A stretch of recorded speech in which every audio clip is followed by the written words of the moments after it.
I call this one the 8 deadly sins of employee expense reporting practices because all of these issues create problems, although many of them may seem innocuous at first glance. And you might think, why is she making such a big deal about this? Make sure to stick around until the end when we share a new issue that has gotten much larger due to what we've gone through in the last 18 months, and then one that is particularly devious and it could cost your company a lot of money and usually goes undetected. Okay. Welcome to Accounts Payable Sound Bites, the program where we share tips and explain simple and complex accounts payable issues in short, concise sound bites. Now, before I get to our 8 deadly sins, if you will, I want to explain briefly, and I mean briefly, why I think these practices should be eliminated. The first one, and it's probably kind of obvious to you, is fraud. Although when it comes to expense reporting, a lot of people don't like to call it fraud. They call it policy abuse. Whichever you call it, it costs your company money that comes right off the bottom line. So that's number one. Second issue is that if some of these practices are allowed, it could cause problems with the IRS because it means your company, your organization will not be compliant with the rules that the IRS has set forth to make a plan, an accountable plan. So you really don't want to run afoul there. At least I don't. Some of these issues will violate your company policy. In fact, hopefully all of them will, but I know that's not the case. And lastly, and I know while this will be of a concern to many people who are listening to this, to others in the company, they'll go, it makes extra work for accounts payable. Now, instead of going, they should realize that this extra work can translate into extra expense for the company. Okay, and that is not a good thing. So whether they're concerned about creating extra work for the accounts payable group or the group who is reviewing expense reports, or just worried about the company's bottom line, it's an issue. All right. So each of these issues, they won't have all 4 of these problems, but they'll have 1 or more of them. So let's dive right in, if you will, and start with my number 1 deadly sin. And this is employees who turn in expense reports for every trip. And it's problematic only when the employee travels frequently. So you may end up with 3, 4, or even more expense reports in a month. And its sister problem, the employees who turn in all their expense reports at the end of the year. Okay, they're at both ends of the spectrum. Now, the problem with people who turn in expense reports for every trip and maybe take several in a month is it just creates extra work and therefore extra expense for the company. As a best practice, most organizations ask their employees to turn in expense reports once a month. That will help them also be in line with the IRS guidelines.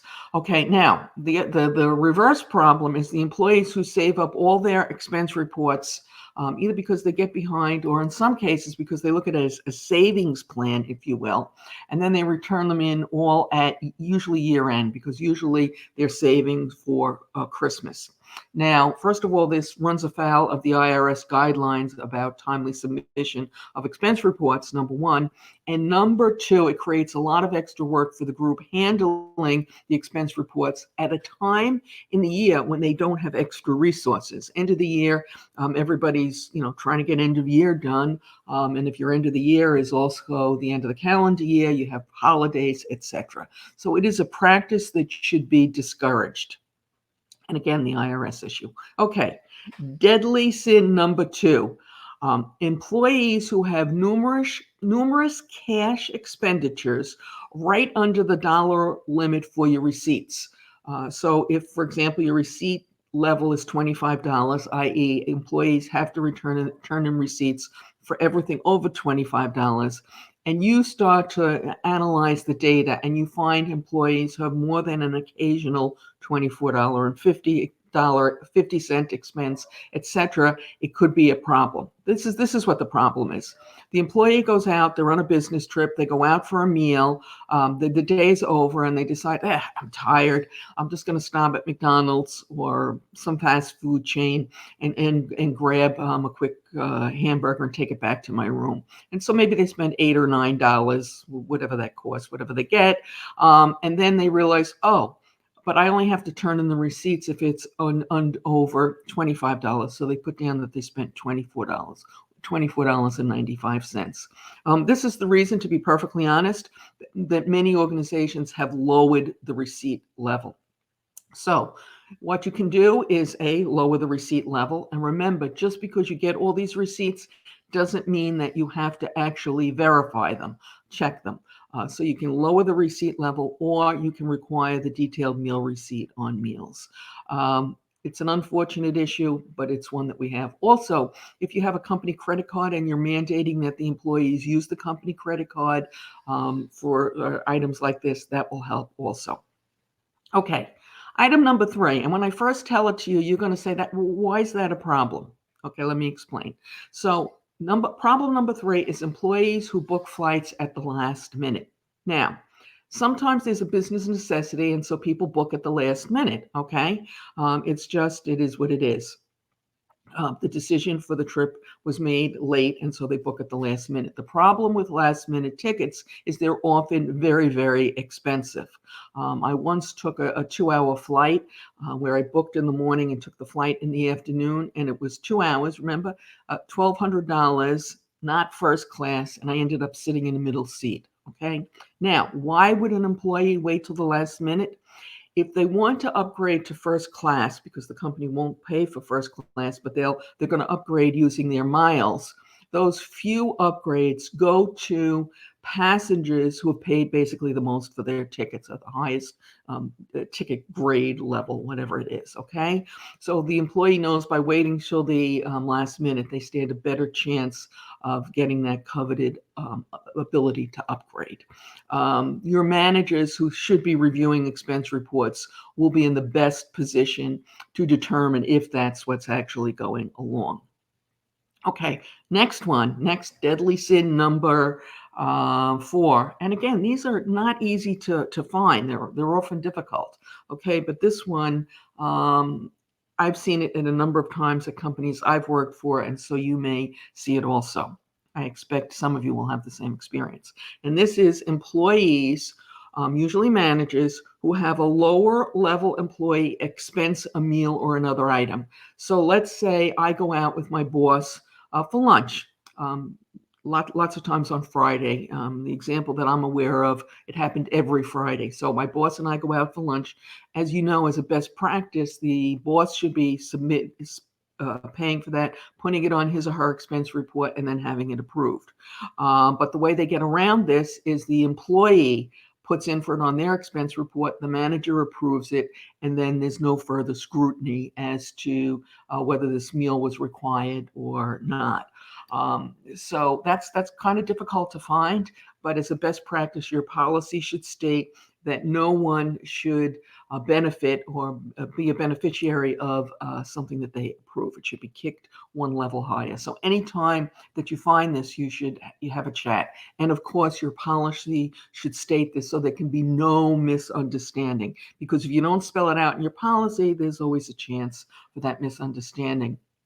Now, sometimes people will say, so what's the big deal? And the big deal is that when this happens, there are often meals that really shouldn't have been, really were not a business necessity, and money comes off the bottom line that didn't have to. All right. Before I get to the rest, including the exploding issue and the one that's really devious, I'd like to invite you to subscribe. It's free, completely private, and you can unsubscribe at any time It's free, completely private, and you can unsubscribe at any time. If you ring the bell next to the subscribe button, you'll be notified when we post new AP content, which we do 2 or 3 times a week. And by the way, you don't need a YouTube account to subscribe. You can subscribe with a Gmail if you have a Gmail account. All right. Next issue, employees who regularly lose that detailed meal receipt. Now, everybody loses a receipt from time to time. If it happens once a year, no big deal. But if you have an employee who regularly loses or forgets to ask for that detailed meal receipt and you require it in your policy, you should start to be a little suspicious. One of the reasons companies started getting that detailed meal receipt was to identify what employees were having at the meal, and therefore being able to identify items that were out of policy. The two big ones that stand out are liquor, if the company has a no liquor policy, which currently in the United States, our rough estimate is that 50% of the companies now have a no liquor policy. They won't reimburse for liquor. And the other thing is that nefarious gift cards, where employees actually go out for a business meal, a legitimate business meal, and then add a gift mail to the receipt, which they use for personal use. Also, how many people were at the meal, whether they were employees or not. So many companies, and we expect the trend is that eventually most companies, it's more than 50%, and we're already there. But something close to 90% of companies will eventually require that detailed meal receipt. If it's part of your policy and you have somebody who's not getting it all the time or frequently, you might want to look into that. Okay, next deadly sin: employees who refuse to use the company card. Now, the first step in having this issue is, number one, you should be mandating that employees use the company card. There's two reasons for this. Number one, when employees use their own card and then have to put in for reimbursement, it creates a lot of extra work and therefore extra expense for your staff who's reviewing expense reports. If you're a large enough company, it may mean you even have to hire another person. So extra expense. And then the real killer is there are many games that employees can play by using their personal card and putting in for reimbursement. Yes, I know the reason that most employees want to use their own card is for the points or whatever, but you know what? That's not your issue. That's not your job. You shouldn't be creating extra work and expense for your organization to basically give a benefit, if you will, because that is a benefit to just a few of your employees. So if you have, the first step is to mandate use of the company card, because if you don't have that, then you can't go after people for not using it. Okay. Next one, and this one has become a bigger issue once we had COVID and everybody, or many people went remote. And that is employees who put things on their expense report that should have been paid for with the P card, but it will not pass muster on the P card. The big one that we see, the big abuse, if you will, that happens, I don't want to say most frequently, but does happen, is when a company requires its employees to go through IT for the purchase of technology, and the company has a set policy of what everybody can have, and they buy in bulk, so they have savings, etc. And then the employee decides, let's say they want an Apple phone, an Apple iPhone, and the company is getting Androids for everybody. And so they go out and they put it on their expense report, and their boss approves it, and thereby they skirt the policy. So you want to be very clear about what goes on the P card and what goes on the expense report, especially with all the now working from home remote work expenses. You want to be really clear for your employees about where they should be putting it, and then make sure you don't approve something that's on an expense report that should be on a card, or vice versa. To be perfectly honest, they can do the same thing. Last deadly sin, and I bet you even if you have this going on, you don't realize it because it's pretty devious, okay? And that's employees who wait until their manager is out of town to turn in their expense report. Now, you might be saying, why is this a problem? And I say, let's ask a more basic problem. Why is the employee doing this? It may be, honestly, they're just up to the limit and all of a sudden they remember. But if it happens more than once or twice, you need to take a look. Here's what could be going on. The manager looks at expense reports very closely. The manager is one of the few managers who looks at things very, very closely. And the employee has questionable items on their expense report, but they know the manager's manager does not look, just signs whatever's put in front of them. So what they'll do in those instances when they don't want their manager looking closely at the expense report, maybe they have something on it that goes against policy, Maybe they have something on it that they don't want the manager to see. Whatever the issue is, they'll wait till the manager is out of town, and then they'll go to that person's manager who will sign off on it, because they're known for being one of those managers who just, whoop, signs off on everything and away they go. So that one's not so easy to find. But if you're looking at approvals and you see things that are jacked up one level, not because the manager was a beneficiary, but because the manager's not there, you might want to take a closer look. Pretty devious, I think. In episode 97, I had a really interesting conversation about global fraud with Jamie Radford of the APA. On YouTube, a link will appear to that momentarily to the left. As always, we really appreciate your comments, your thumbs up, your subscribes, and your shares. Thanks, everyone.